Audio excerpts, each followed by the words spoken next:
Who educates us or minimizes our confusion about love? Really? Do we educate the wet behind the ears on this subject? If you had a choice between one day talking to love-troubled people out there about what your real nitty-gritty, dim and grim experiences in love have been, or counting the amount of these, thys, and thous in the Bible, which would you choose? Yeah, right. Perhaps some stuff is sacred and meant to be experienced on one's own. Just because you know about the great troubles of love doesn't really mean it will lessen your agony and confusion. But maybe the only way for us to get any kind of enjoyment out of our pain is to go deeper into that suffering, to let go to it, and to quit avoiding it by trying to be so large and in charge. Trying to keep everything calm, orderly, and intruder-proof. We have to surrender to love and what it really is, full of very fat disappointments and separations. We must admit to our mistakes and our ignorance. Also, find what words we can to speak from our struggle. And finally, connect with the literature, song, and poetry that actually talks about it. Here is a poem by Anna Akamotora from The Rag and Bone Shop of the Heart, Poetry for Men. But since this poem is written by a woman, it will be just as appealing to the ladies. The poem is called I Wrung My Hands Under My Dark Veil. I'll never forget. He went out reeling, his mouth was twisted, desolate.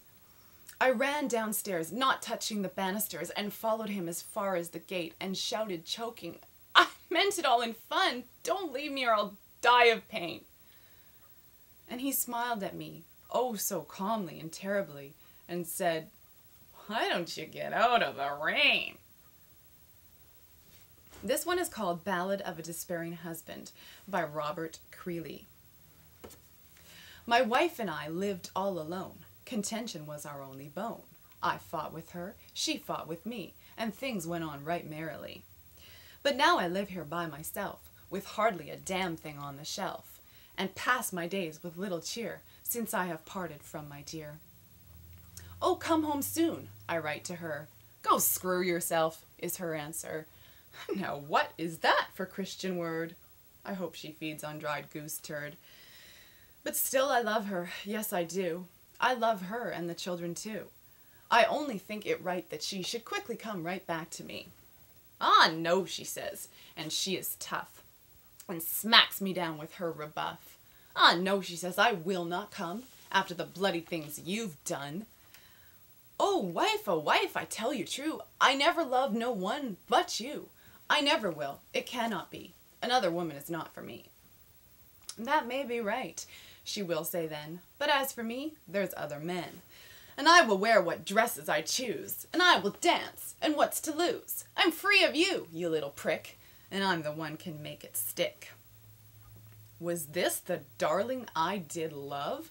Was this that mercy from above did open violets in the spring and made my own worn self to sing? She was, I know, and she is still, and if I love her, then so I will. And I will tell her and tell her right. Oh, lovely lady, morning or evening or afternoon. Oh, lovely lady, eating with or without a spoon. Oh, most lovely lady, whether dressed or undressed or partly. Oh, most lovely lady, getting up or going to bed or sitting only. Oh, loveliest of ladies, than whom none is more fair, more gracious, more beautiful.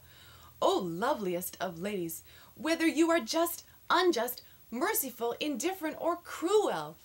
Oh, lady, grant me time, please, to finish my rhyme. Ah, the desperate begging that is so typical of love. We are so indignant when all of a sudden that wonderful companionship and awesome sex that had been moving along without ripples and with hard nipples suddenly becomes tumultuous. It seemed so simple and effortless until that point. Well, sort of. But now we are reduced to the humiliation of begging. There is certainly a deep legitimacy and a fate in that begging. After all, we're not just these flimsy pieces of sawdust ready to be thrown into some cat's litter box or used on the running track of an elementary school too cheap to supply the rubber from recycled tires. Whatever. Regardless of how ugly we are during those moments of frantic pleading, with streaks of very black mascara sliding down our faces, our huffing and puffing and spitting and snot producing and hyperventilating, we ironically need for somebody to see our beauty, our fullness, our strength, our perspective, the stuff of which we are made. In his essay, Marriage, Intimacy, Freedom, Hillman quotes Plato from the Symposium. The ugly casing of the human has little images inside so godlike, so golden, so beautiful, and utterly amazing. We essentially know this about ourselves, but it takes a very particular person looking with the eye of their heart to actually want to go down there and see it with us. If we're lucky, the begging works at certain times.